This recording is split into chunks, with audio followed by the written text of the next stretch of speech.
Hi, everybody. During the last episode, we defined important terminology such as hazard, vulnerability, and disaster. We learned that a hazard is something that has potential to cause harm, that they can be natural or man-made, and that not every hazard causes a disaster. Which brings us to the next word, vulnerability, which means a community is exposed to that hazard.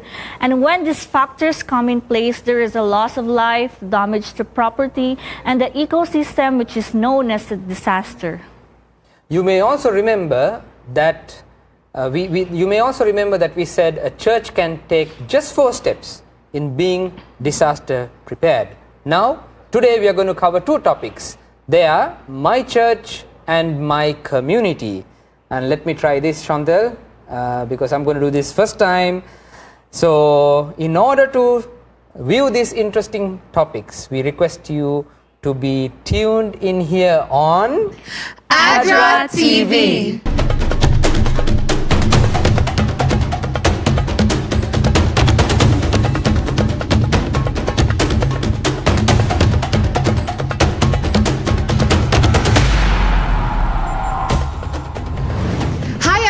Again, we would like to welcome you to the second episode of the Disaster Ready Church series. And this is a very special program designed to be training for churches on being disaster ready. And still together with me are 3 wonderful people, and only one has come prepared. And we have Prabuk with a change of outfit, Shaina, and also KJ. And I'd like for them to share with us things that we have learned from the previous episode. Yeah, so we learned, Chantal and the viewers, you may remember that we learned that there are 2 categories of disaster. We said slow onset and rapid onset. We also used terms like shocks and stressors. So guys, do you still remember the disaster formula? Can we say it together? Yes, hazard plus vulnerability equals disaster. We also talked a little bit about acts of God, which is something the insurance companies use to talk about natural disasters, but we see acts of God as acts of kindness, acts of love, acts of compassion. Thanks, guys. That episode was a powerful episode, yes. And if you missed that, viewers that are watching right now, do check it out in our official Facebook page. And today we will be discussing the topic of my church, which is the first step of being disaster ready church. And before we get into the first step, I'd like to ask everybody to say, what are the 4 steps again in being a disaster ready church? My church, my community, my team, and my response. And today we will get into the discussion of my church. But I feel it will be important to give our viewers a bit of a context related to the broad space of emergency response. People who work in emergency management talk about different activities that happen in the community in 4 categories. And hopefully you can see on your screen somewhere a diagram which shows these 4 components, which are prevention, preparedness, response, and recovery. So, Prabuk, will you help us understand these a bit better? Yeah, sure. So let's look at the first word first. It's prevention. So we know the term prevention is better than cure. The same principle applies here. In an ideal world, we should be able to prevent a disaster, right? So this is the best case scenario where people are not exposed and people can actually cope with this. Now, if you go back to the original definition where we spoke about hazard plus vulnerabilities is equal to disaster, we actually in the development space and in humanitarian space, we work with this formula to play around with it and to see how we can reduce the exposure to hazards, reduce the exposure that communities have to hazards so that we avoid a disaster. Now, in the Bible you find many stories related to this, and we can look at a few. So if you look at the story about the wise man who built his house upon the rock, Chantal, do you remember a song? Yes, I think a wise man built his house upon a rock, and then the rain came and tumbling down. Correct. So this is actually a story about prevention. If you build your house upon the rock, you prevent a disaster, right? But then you can also find stories about preparedness. Shaina, can you tell us about a story? Can you share a story about preparedness in the Bible, from the Bible? What about Joseph leading Egypt in being prepared for the 7 years of drought? Yeah, that's prepared. I love that story. It's a beautiful story. What about also the story of Noah and the flood and how he prepared for 120 years building an ark? Yeah, 120 years for that one major event, right? Correct. So the reality is that no matter how well you prepare, you're always going to face a disaster, right? So, and therefore it is very important for us to respond effectively, and hopefully we can help communities to also recover. Yeah, so we do our best to prevent, and then also when it really strikes, but we also have to remember, as mentioned by Prabhu, hopefully recover. And I think the story of Nehemiah rebuilding the temple wall is a very good story from the Bible that talks about recovery. Right. So, as I mentioned, it is very important for the community for the church to be involved in this space, to be prepared, to support the communities. And a big part of this is to do a self-assessment, to look at the church internally, to see what capacities that we have, our strengths and our weaknesses, to see how we can mobilize the resources we have in our control to help communities during a disaster.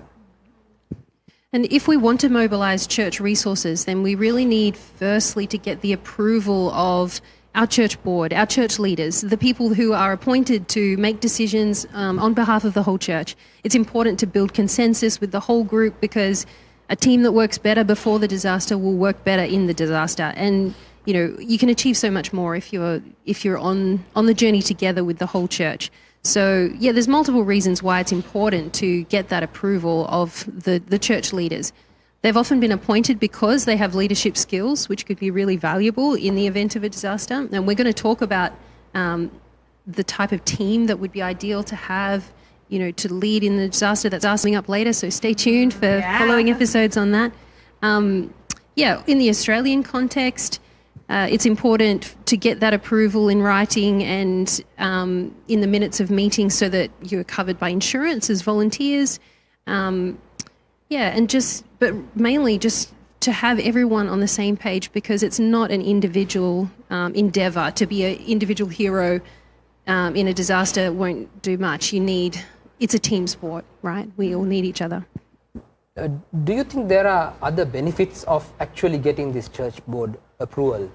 Why do we recommend to get approval or build consensus?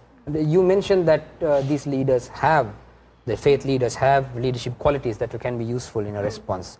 Are there any benefits in processing the approval? I think having those conversations with those leaders and helping them to understand the value of it goes a long way to being able to put in place plans later. They are often involved in making those plans and have a lot of influence in your community.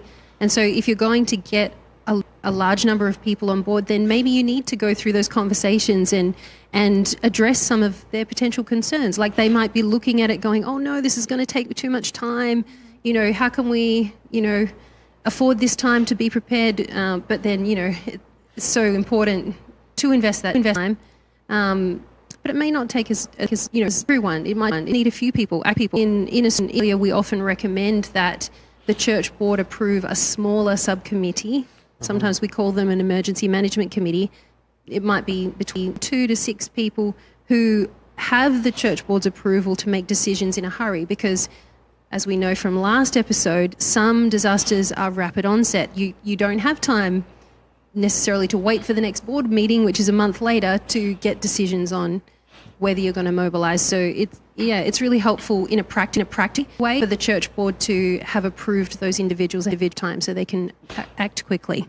Thanks, KJ. I'm also wondering, if the viewers, maybe there are youth tuned in today, or church members who are interested in this, but not necessarily other church members from their own churches. So therefore they can take this message back to their churches, and rather than working individually and trying to collect the group of members together and working just based on their own strength, I think the advice of processing the church board approval or having consensus, I think goes a long way. Now, another advantage, and you all can agree or disagree with me, another advantage is that when you have that approval done, it makes it easier to mobilize resources later on. So, for example, if the church has access to a vehicle, if you want to use the vehicle to do some work,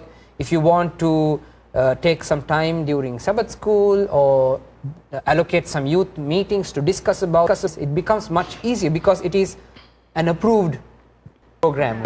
So it can be, now of course this is heavy on the Seventh Adventist context, but I think it is relevant to other faith groups as well, isn't it? Yeah, also they have the credibility when they go to the local government to say, hey, you know, we'd like to offer what we can do into the larger community space.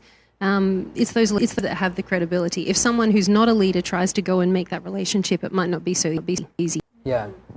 And then also church boards and church leaders, they have also this group, and it makes a message move across faster.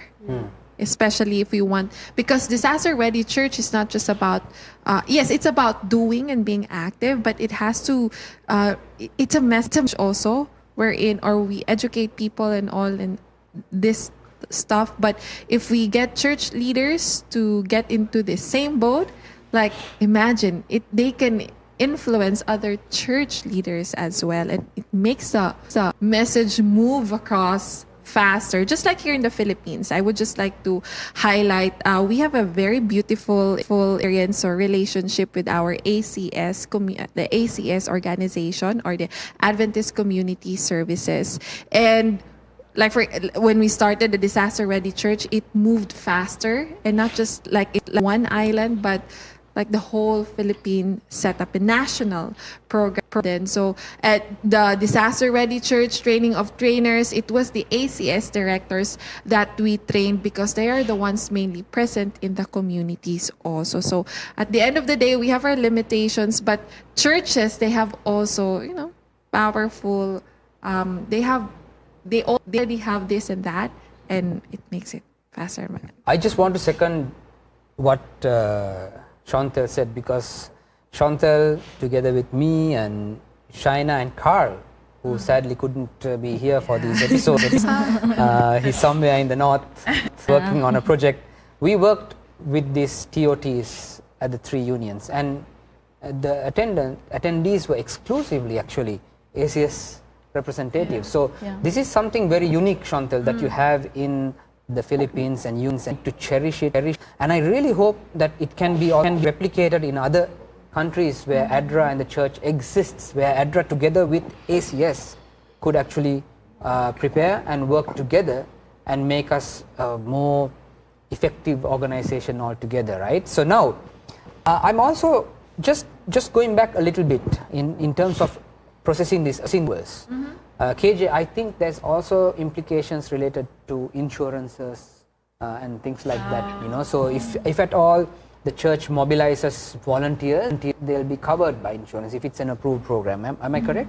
Yeah, the church as a whole provides insurance coverage for volunteers who are local church volunteers as well as ADLA's volunteers. We're all in the team and have that similar coverage, and so. But to be covered by those policies, at least in Australia, you need to have church approval for the activity that you're doing. So these are just some benefits process board approval, right? Now, I just want to step out a little bit from the Philippines and Australia context, because we know that many of our viewers will not be from these 2 countries alone. And in some countries, you really don't have a very large Seventh-day Adventist church presence. Like, for example, my country in Sri Lanka. Compared to the church presence is really small. We have very key institutions in Sri Lanka, located very strategically, geographically, but then the membership is quite limited, right? So in this case, the message that we can give for ADRA officers is actually partner with other faith-based organizations, with other faith groups, with youth groups that have the interest to do this. I have an experience from Sri Lanka where we actually worked with interfaith group, which include representatives from the Islam faith, from the Hindu, from some Hindu priests, and also Buddhist monks. And it worked quite well because they are also very interested in preparing to support their communities. Wow. So we want to actually encourage officers to reach out to all faith groups, if you have the influence, to try to partner with them on this. Yeah. Yeah, after we ask approval from the church board, now the second step is for us to assess the capacity or the existing capacity of the church. You can document all the strengths that the church has, so don't just assume that you know everything what is inside your church. You must really go thoroughly and especially or examples the numbers of church members you have, the number of males, females, youth, children, elderly, and then you check what competencies they have, what specific talents or skills they have, what are they capable of. There are members who are good in proposal writing, who have expertise in emergencies, and who have knowledge in finance and logistics. And then assess the assets owned by the church that could be utilized during the response. Examples of these assets are land space, building, printers, computers, phones, vehicles. And then other partnerships that can be useful, key stakeholders that the church is in contact with. For example, organization, government offices, agencies in your communities that you can partner with or top up in times of disaster. Actually, ADRA is now working out a manual for this program to be released in early 2024, and there we will provide you with a template which you can use to fill in assessing the capacity of your church. So to sum up, the purpose of My Church component is mainly to assess your church capacity. Ayun, to really know what you have as of the moment. Sometimes we take this for granted. We just go inside the church and we sing together, we pray together, and Chantal, do you know how many members are in your church? Okay, I believe we're about 75 to 100 members. Very good, very good. Yes. Please don't ask that question from me because I don't know the I answer. am about to ask that question. How about KJ? Do you know how many? How about Shaina? No, I go to every church every. Good excuse. Yeah, good excuse. She got out of that. I mean, even membership, just membership, and now getting into like, what do you have? I haven't asked these questions actually, and now I'm realizing during our conversation, say the church has assets.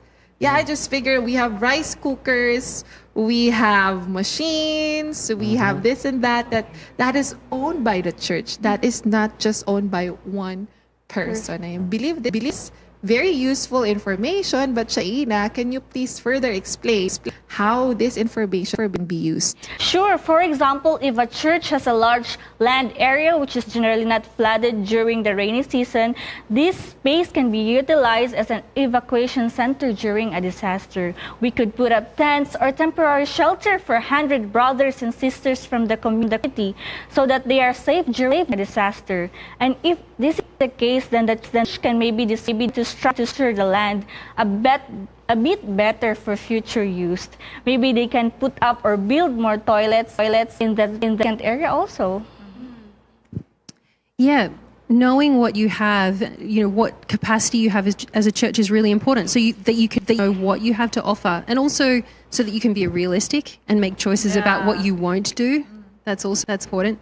In Australia, often the churches have halls and kitchens, The kitchens can be used to make food to distribute to people who have a food shortage in a disaster, or to cater for volunteers that might be coming from somewhere else and need food while they stay and do cleanup activity or the things.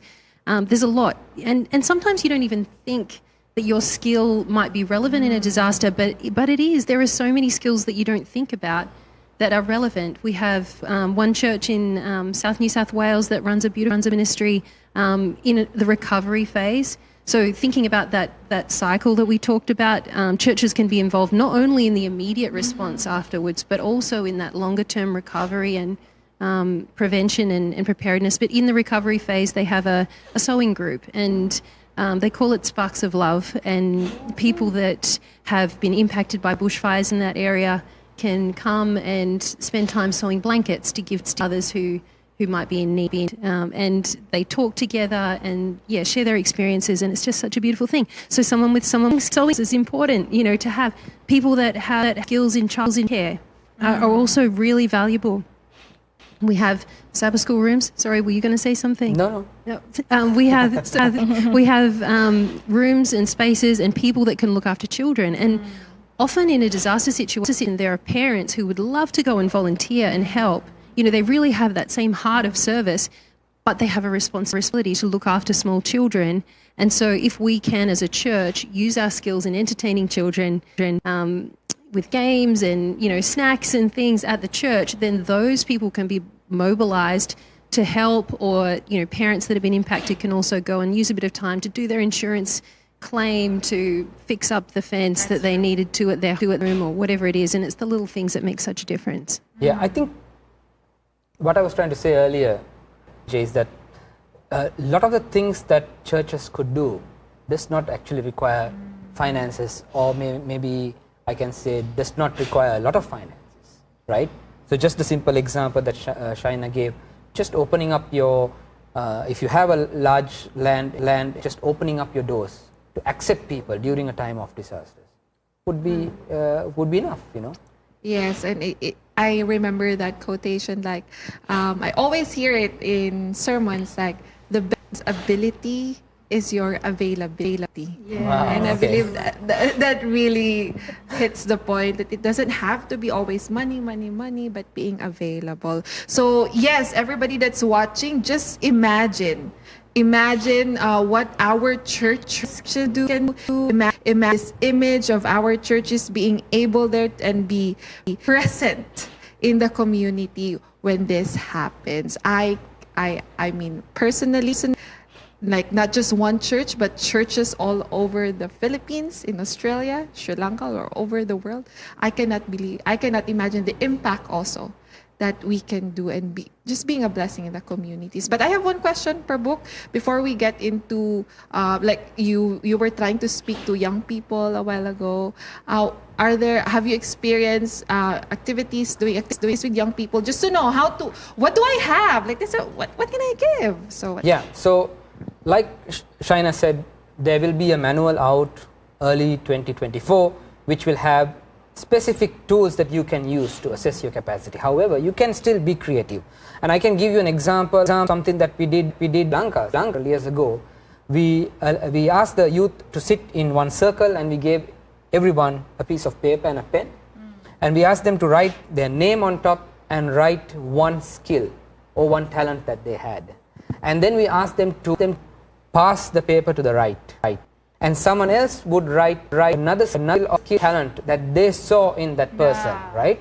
And when it went around, it was amazing to see that we had so many talents and skills that actually we never knew that the youth had, but their friends knew. And in many cases, we never used for our work, So if you do an activity like that and be creative, trying to assessments, you will be surprised. I can guarantee you that you will be surprised as what level of skills and capacities exists in the church. Yeah, listening now, I'd be like, can I do that? I'd be very excited to do that and apply that in my church. Now, next question for my church, KJ, what if a church is not a disaster-prone area? Right. This is often something that leaders who are reluctant to jump on board might be thinking, hey, we don't actually live somewhere that's as risky as, say, in the Philippines. Is it really worth time? Well, if your property, church property, is in somewhere that's safe, then maybe it might be a great place for people who have been impacted in a neighbouring region to be able to come. Or it might be that the people who've been impacted have been responding for a number of days, and we're all human, right? Yeah. You've only got a certain amount of energy, and there's a lot of energy required emotionally and physically to do certain activities in a disaster response. And if you have volunteers in your church, even if you're not in a disaster-prone area, that could travel and provide relief to those locals who are carrying the burden, at that time, that would be so appreciated by them. Wow. So that's my church, everybody. I think the principle there is knowing what we have and what we can offer to our community. Having that mentioned, we're jumping into the next step already. So my church, then my community. Shaina, would you like to start this conversation on my community? Yeah, just as we self-assess the church capacity, it is also important to understand details of the community in which the church is situated, which brings the second step in a disaster-ready church, the my community. Yeah, it's important to understand that our churches are part of a bigger community. We don't act alone, and we depend on the larger community for many things. We're connected to them socially, also in practical ways in our communities. And this conversation somebody may feel like, oh, do I really know my community like guys as here? How well do you know your community? In a scale of 1 to 10, 10 is like really knowing everything about there and who's there. So let's start with Shaina. 1 to 10. I think 4. 4. Yeah. Maybe 2. 2. Yeah, I would say 2 also. Yeah, I would say 2.5. Because I've been living there for 28 years old. So yeah, sometimes I really know details where I live, and yeah, that's where we have to really start on this conversation on my community, right, PJ? Yeah, absolutely. I've moved not too long ago to take a role at ADRA. The place where I'm living is living you and I travel for work, and it takes time to build those relationships and get to know your way around places, local knowledge. Though disaster is so important. So I more learn my community. Yeah, since I was relocated to Silang, Cavite for work 2 years ago, I really know the community very well. I don't remember.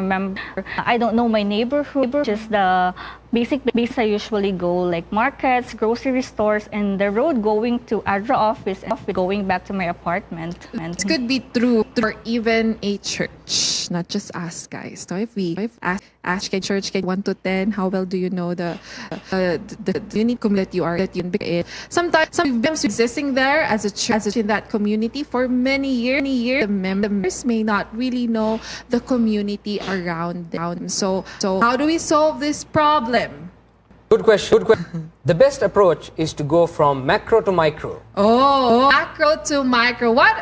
Prabhu, are you trying to teach us photography class? Because here in the Hope Channel South Philippines studio, we have cameras, yes, natin mga cameras, and we can zoom from macro to micro here. So let me ask our cameraman. I'd ask Elson if you can zoom or you can Kuya Andrew who's at the technical tech room, can you please show us four zoom shot? Me, Kuya, all of us in one shot. Can you show that to us now? There you go. Okay. So that's the zoom. And how about Kuya? Can you choose one of us for a close shot? Can you choose anybody from that's here? Na imong pilihan? Yeah. Okay. Good. They picked the right person. Thank you. Nice choice. I think I'm following the script. Pick me. Right. So this is actually a very good example that Chantal picked. To use cameras. This is the same way that you can actually do assessment. You can do you can start the process of understanding and the community. You can start first resources. You can use the internet. You can use some other public newspapers to get to know what's going on in your community, to get to know your community a little bit better, and then you can zoom in. So you can to government of get more details, and then you can zoom in to exercises like community mapping. And all good places to play art. Yes, so we can go to the community government offices and ask for broad population data, such as asking the number of members in the community, females, and elderly. The church also can get together one afternoon and draw a map community. You can use Google Earth to assist you and even do it if you have the capacity. Once you have this details, you can move into more level details. Yeah, so I think the key point here is to ask your question, ask yourself the question, how well do you know your community? How do you interact with the community? And there are several tools that will be provided through the guide. You need to take step-by-step approach, understanding your community. A good place to start, and we recommend by starting mapping disasters in your communities. Okay, so let me give you an example. Chantal, you live here in Cagayan-de-Oro. Yes, sir. Within the last 5 years, can you list down a few disasters that your community faced within the last 5 years? Okay, so for the last 5 years, we had a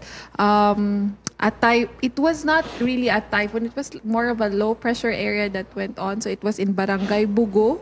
Okay. We were able to respond there also. But I like if I could go back 10 years, then we had a major disaster, typhoon Sendong. At least 3,000 to 5,000 individuals or persons or lives lost. That was I was like around 18. That was 2011. I will never forget. And that everything changed for this city. Typhoon. That's so far for the last 5 years we have been facing typhoons and floodings. How about you, KJ? Did your community face a disaster within the last 5 years? I mean, in Australia, there have been disasters in that time. We've had some severe fires and flooding in the northern rivers regions, and the eastern parts of Australia suffered really bushfires in the 2019-2020 year. There's also been some cyclones since then. There was a cyclone, in northwest WA that brought flooding. Yeah, right. So if I may analyze what you were saying, and this is what the church cannot do, right? So, Chantal, it is most likely that your community would face typhoons. Yes. Right. Through this map, this is what we want, and you would be able to assume fairly well which communities risk. Yeah. And KJ, with what you mentioned, you spoke about flooding that happened in the northern area. Right? So it's going to be flooding. Same way, you can now have a fairly good understanding of what type of disasters. So if it comes to in Sri Lanka, we have some flooding, but community is rare disaster, right? So it rains a lot. There's some minor landslides where I live, but this at all significant. But ever since I moved to the Philippines, and my wife Malati was joking about this just this last week. Okay. She experienced her first earthquake, 4.8 or something like that. Yes. And a week ago, the volcano was active, and there was more revenge. I lived in Sri Lanka for most of my life, and I didn't experience any natural disasters, but I came to the Philippines. It's been only a few months, and I experienced a volcano, and earthquake, and a typhoon, and thunderstorms, all of that. Right? Yes. So I believe if you are listening in a church situation in the Philippines, you may have a very long list, sad. But in some communities, it might be blank sometimes, or maybe very few disasters. I have a question though. Go ahead. We talked about the rapid and onset. How about the pandemic? It was considered as a disaster, sir? It is also considered a disaster, and actually many countries in the world are facing still the stressors caused by that the lockdowns, right? So it's a very unique situation, and we hope we will. But you never know something that we might experience again. So again, a good reason churches to be prepared. Okay, and second step is to do a community mapping to literally map your community. So if you take a big sheet of paper, you would touch right in the middle of it, and then map out. And we say it's good to do a community trans walk. Now you would systematically walk mapping out the various facilities that are available, the road networks, and even identifying risk-prone areas. Yes, right? Now, it's important to even go into the others, right? To identify resources in community, not only to understand what resources may be affected during a disaster, but to also see what resources can be mobilized during a disaster, because the community should be able to find a lot of solutions from with livelihood examples. If that it's going to be a flood prone, you're going to experience a flooding within the next 2 or 3 years, and you know that it's agricultural communities, you know that the crop is going to get affected. So it's important to get to the level of details. Then also community structures, and so the locations, number of hospitals, government institutions, other schools, faith groups, and what assets have. This is all very important for us to get together. Now, it's also important to work out the community history. In some communities, it might be more useful than the others, to see whether we have vulnerable groups like refugees, marginalized people, who are within these sectors, whom affected more than others, right? So it's very important to have the things mapped out. Now, I want to stress this point again. Chantal, Kate, China, that you should never ever assume that you know that enough. Okay. So let me share with speaking. So I've been working with Sri Lanka for about 14 years, and it was about years since I've been in Lanka, and I've been working with a specific community in the Tea Estates. It's the hill countries in Sri Lanka. And I visit this community literally every month for 8 years. And I thought I knew well, because we had good. And I personally connected with them, and so it's an extended family for ADRA. However, through a research that we were conducting, we wanted to identify other issues that they were facing. So we said, let's talk to only the women in the community, but let's also have women facilitators. And we took all the males out, and we said, okay, just let's have only the women talking about issues. And the amount of information that we got shocked me, because I've been going to the communities for 8 years, and not just going and coming, right?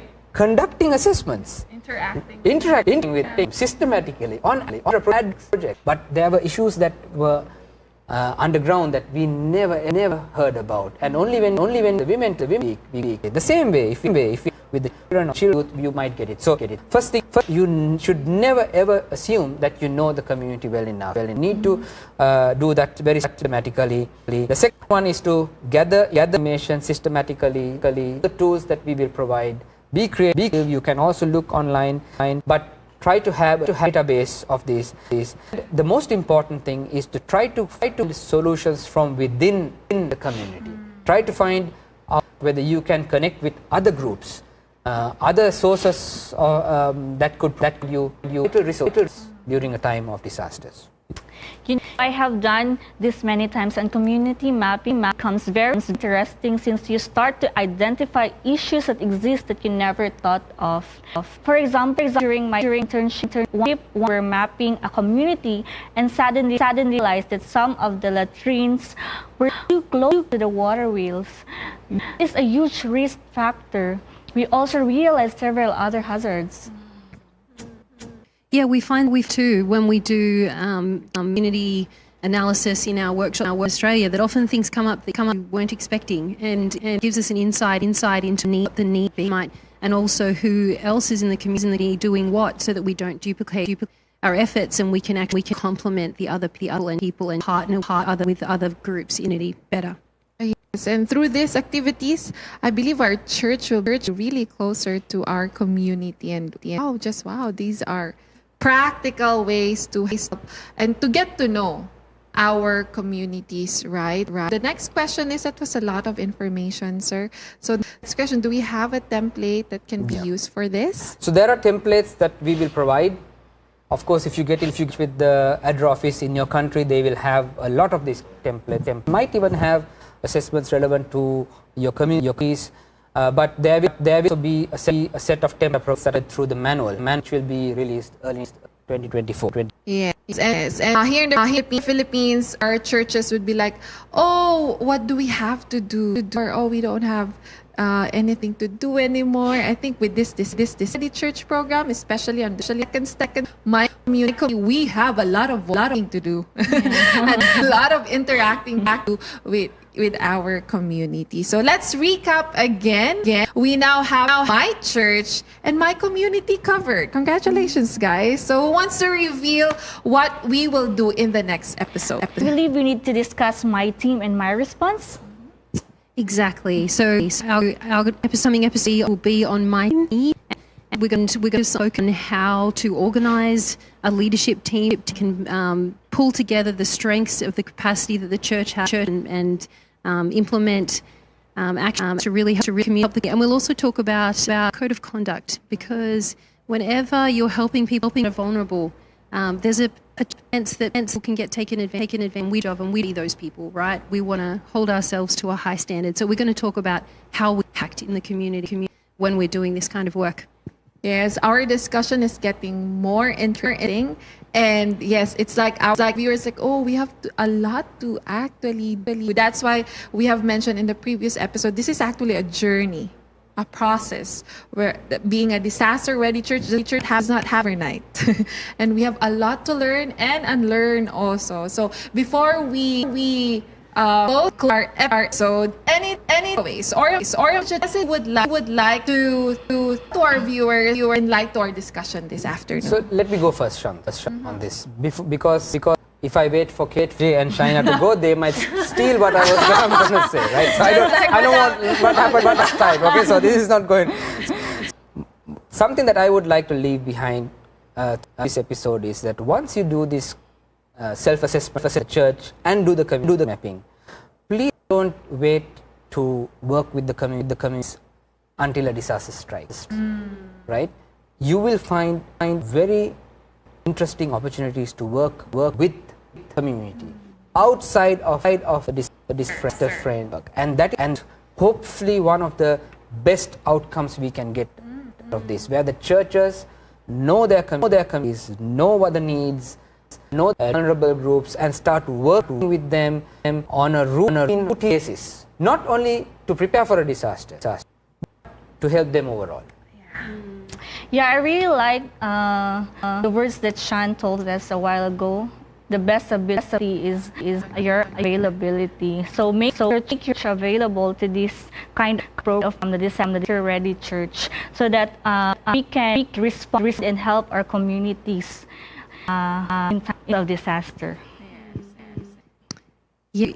My church, our capacity as a church means we'll know what we have to offer, and our community will need to work with us if we know what we have to offer and if we're implementing what they're doing. So we need to understand them, and we need to understand ourselves. Yes, and for me, everybody that's watching, and to all of us, I would like to change the point of view. What if I'm a community member and you guys are doing this for me and my community? I think we are sending a very strong message in this my community that wow, people cares for us. Who am I? Am I like a normal or an average farmer? And I mean, and you're spending time for me to be safe. Like, you actually value my life, and if a community member may be thinking, oh, nobody really cares. bang, church members going to communities, sending a strong message. Hey, we care for you, and we know it you're safe and this and that, and we'd like to know more information, how we can be of help. And that's a powerful message. Okay. I think my viewer also has their takeaways, and you can comment there on Facebook. Remember, we have hashtag Disaster Ready Church, and we can be by ourselves, and we have what we have available. It starts with that. Yeah, your ADRA family is here. Is you. If you're a church wanting to jump on this journey, we want to support this journey. So don't miss the next episodes too. And we would also like to really thank the Hope Channel team here in the South Philippines who have been helping make these programs. I also like to Australia, who gave us the initial funding for the disaster ready church programs in the Philippines, and and this is Philippines specific, to all the ADRA angels in the Philippines. The support that we're getting from you is amazing, and we are able to do these programs and go even beyond the Philippines because of your support. So thank you very much. Thank you very much, and to our viewers who have allowed us to enter into your homes. Thank you for tuning in to our Disaster Ready Church series. What again? 4 steps. What are the 4 steps again to a disaster ready church? My church, my community, my and my response. And next episode, we'll be talking about my team. See you only here ADRA TV.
the